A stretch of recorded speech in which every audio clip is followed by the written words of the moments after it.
বরিশালে বিএনপির অফিস পোড়ানো মামলায় যুবলীগ নেতা মাসুম সহ আটক ২। নলছিটিতে জ্ঞানভিত্তিক রাজনীতি চালুর ঘোষণা বিএনপির। ঝালকাঠিতে বিদ্যুৎপৃষ্ঠে যুবকের মৃত্যু।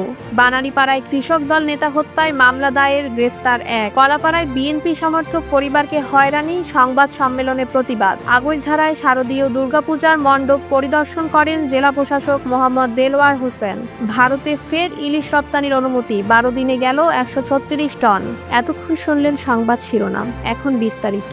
বরিশাল মহানগর ৮ নং ওয়ার্ড যুবলীগের প্রচার সম্পাদক মাসুম খানকে আটক করা হয়েছে।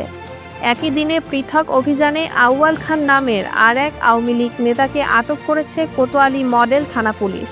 তাদেরকে বিএনপির অফিস পোড়ানোর মামলায় গ্রেফতার দেখানো হয়েছে। তারেক রহমানের নির্দেশে বিএনপিতে জ্ঞান নির্ভর রাজনীতি চালু হয়েছে বলে জানিয়েছেন বিএনপির চেয়ারপারসন বেগম খালেদা জিয়ার উপদেষ্টা ও বিশ্ব ব্যাংকের সাবেক স্বাস্থ্য ও পুষ্টি বিশেষজ্ঞ ডক্টর জিয়াউদ্দিন হায়দার। তিনি বলেন, তারেক রহমানের নির্দেশে আমরা রাজনীতির নতুন ধারা প্রবর্তন করেছি। ঝালকাঠির কাঠালিয়ায় বিদ্যুৎপৃষ্ট হয়ে আল আমিন খলিফা নামে এক যুবকের মর্মান্তিক মৃত্যু হয়েছে। রবিবার ২৮ সেপ্টেম্বর সকালে উপজেলা স্বাস্থ্য কমপ্লেক্সের পাশে একটি বাগানে গাছ রোপণের সময় এ দুর্ঘটনা ঘটে। বরিশালের বানারীপাড়া উপজেলার সৈয়দকাঠি ইউনিয়ন কৃষক দলের সাধারণ সম্পাদক আব্দুল লতিফ হত্যা মামলার অন্যতম আসামি তুহিনকে গ্রেফতার করা হয়েছে।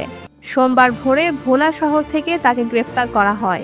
বিরোধীয় জমিতে অনধিকার প্রতিষ্ঠার জন্যই সংখ্যালঘু একটি পরিবার পটুয়াখালীর কলাপাড়ায় বিএনপির সমর্থিত একটি পরিবারের সদস্যদের অপপ্রচার ও ষড়যন্ত্রের শিকার হয়ে সাংবাদিক সম্মেলন করেছেন। নিষিদ্ধ আওয়ামী লীগ অনুসারী সহ একাধিক কুচক্রী মহলের ইন্ধনে রাজনৈতিক ও সামাজিকভাবে হেয় প্রতিপন্ন করার জন্যই সম্মেলন।